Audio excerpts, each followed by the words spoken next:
Today we're going to talk about the Brooks Glycerin 22. Let's get into it.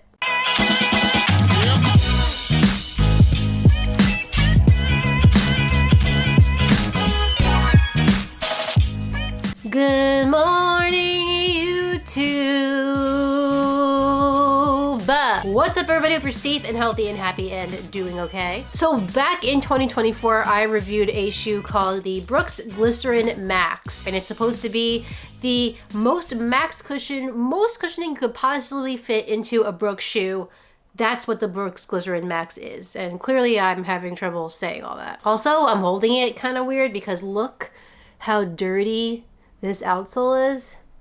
All this dirt is just crumbling under my hand. Anyway, I normally love a max cushion shoe, no surprise there, but what I really liked about the Brooks Glycerin Max was that they introduced this foam called DNA Tuned. But it did make me wonder if in the new Glycerin, the 22 that was supposed to come out, would they incorporate this foam and how much of it would they incorporate? Well, we're here to talk about that today because right here is the Brooks Glycerin 22. Before we get to the review of the Brooks Glycerin 22, I want to ask that if you're not subscribed to this channel, if you can please go and do so. I know some of you watch the videos but aren't necessarily subscribed, and any subscription helps, so if you could please do that, I would very much appreciate it. And if one video a week isn't enough for you, then I suggest you go and follow me on Instagram at RunLikeKeller, where I'm posting a little more running content for your enjoyment. And action. So upon looking at it, it's pretty much what I'd expect, a watered down version of the Max. But I think the question for me is, do I still like the Glycerin even if it's a watered down version of the Max? Now, I haven't tried every Glycerin that Brooks has had to offer, but I have tried a number of them. So we're also going to talk about whether or not this DNA Tuned, I think, has enhanced the ride of the Glycerin, and whether they have changed this shoe that was maybe not the most interesting offering on the market in the past to something that has a little more spice and pizzazz. So as always, we'll chat upper, midsole, outsole, and price. But before we do all that, you have to watch the run footage where I'll also put the specs.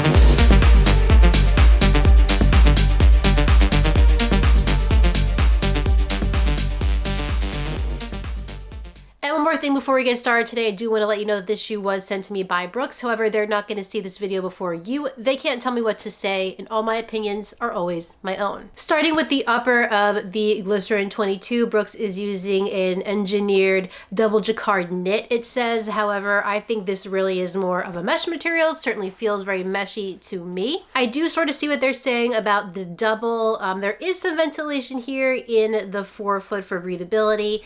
In the midfoot, you have those two Brooks logos that definitely do add a little more support and structure to that area of the shoe.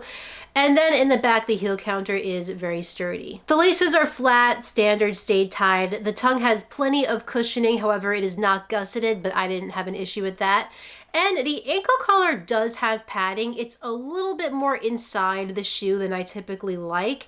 And they do have a bit of a lip going around here that could, I guess, irritate you, but honestly, there's so much padding inside the shoe in here that I don't even think your foot is really going to feel this bit of fabric on the ankle collar. I wouldn't say this shoe has a hot upper. I think the Glycerin Max definitely is going to feel warmer on your foot, but I do, again, see what they're saying about the double knit material. I think it's a little bit thicker than some other trainers on the market. Right now, obviously, in the winter months, I'm not complaining about that in the slightest, but perhaps in the summer it might be a little bit warm. Regardless, though, I do still feel a little bit of air passing through that forefoot, and this material is very comfortable.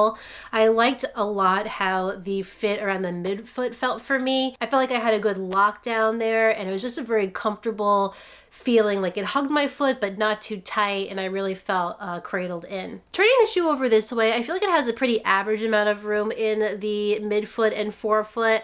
If you have a wide foot, you might want to see if you can get a wide-sized shoe. But for me, I didn't really have any issues here. A very standard daily trainer feel to it, which is the point of this shoe. It's supposed to be that meat and potatoes daily training runs, longer runs, what have you.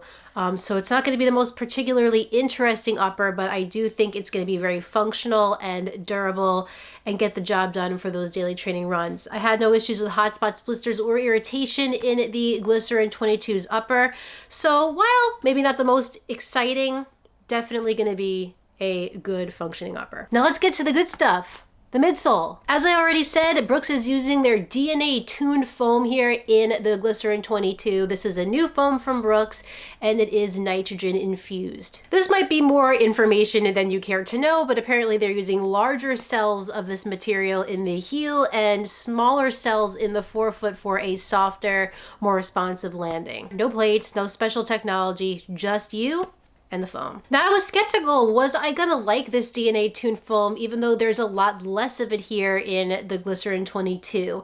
Sometimes to me the amount of foam in a shoe really matters as to whether or not I'm gonna like that material or not.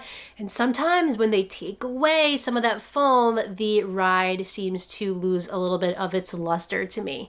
And I didn't necessarily feel that here in the Glycerin 22. I actually thought that taking some of it away still gave me a really nice ride. I wouldn't say this is the most exciting ride on the market, but I will say that it is extremely comfortable and protective on the road. You're obviously going to get a little more ground feel here than you are in the Glycerin Max, but still tons of cushion and protection. And you do still get a little bit of that energy return and response. And another thing I liked about this shoe that the Glycerin Max didn't really have is it has a touch of flexibility, so it's not a very stiff shoe, which the Glycerin Max is very stiff. And I also feel like giving this shoe less foam makes it a little more accessible to different types of runners. I don't think that the ride of the Glycerin Max is going to be for everybody, but I feel like a lot more runners could get along with the Glycerin 22 for all different types of runs that they want to do. So no matter what your skill set is, if you're a beginner or a seasoned veteran runner, I do think you could find a home here in the Glycerin 22. As I have been, I took this shoe out on pretty easy runs, standard run-of-the-mill, everyday types of runs where I'm not really caring too much about what pace I'm going. And did super well as I expected for that type of thing. And I did actually pick up the pace a little bit in this shoe as well to see how it would do, and it was good. Could it do tempo on a daily basis? Probably yes, but there are definitely better shoes for that type of running out there. One thing I would nitpick about this shoe though is that it's a little bit flat feeling, like there's no rocker or roll to this shoe. After going into something like the Glycerin Max that has a really intensely severe rocker to it, it would have been cool to see them incorporate a more watered down version for the Glycerin 22. And I would also say that this DNA tuned foam in the Glycerin line definitely levels up the ride from the previous Glycerins that I've tried. Again, haven't tried them all, but this is the most premium feeling Glycerin that I've tried in a long time. Turning the Glycerin 22 over, you have rubber in the forefoot of the shoe. You have some on the medial side, into the heel, and on a little bit on that lateral side. I did run on a rainier day in this shoe, and I felt like this rubber gripped onto the pavement fine. I wasn't slipping around, which I expected to have a good experience. The rubber is definitely a bit thick and tough.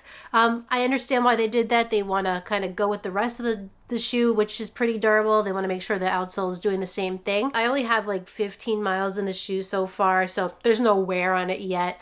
But it's looking like it's going to hold up for a pretty long time. People are going to be pleased with this outsole. The Brooks Glycerin 22 is available on runningwarehouse.com for $164.95, which may seem like a lot, but I think because this is supposed to be like the cushier trainer that Brooks has, it's kind of a standard price. If you have previous glycerins and you want to try this one, I think you should, because I do think it is enhanced from those older versions. I kind of said this earlier, but I would really recommend this shoe to all kinds of runners. Whether you're just getting started and you want to get your first running shoe, I think this is a really good option. Or if you're coming from the Glycerin Max and you want something a little more traditional for everyday running. If you're interested in picking up your own pair of the Glycerin 22, I will put links in the description of this video. You can click those links and pick up your own pair. Just keep in mind, these are affiliate links with Running Warehouse. However, it doesn't mean much for you. It just helps out my channel so I can keep making these videos. What do you think about the Glycerin 22? Are you going to pick your own pair up, or you're not really feeling it? You're kind of on the fence? Let me know in the comments down below. I'd love to hear what you guys have to say. Well, everyone, that concludes this video on the Brooks Glycerin 22. If you enjoyed it, please like it down below and subscribe. And when you're done with all that, hit the notifications bell so you can find out every time I upload a new video. What do you guys think of this color? Are we back on black and white? Are we still sticking with white on white? Are we neon people? What are we these days? Let me know. Have another video for you next week, but in the meantime, get out there, get on the grind, and don't forget to run like heller. See you next time.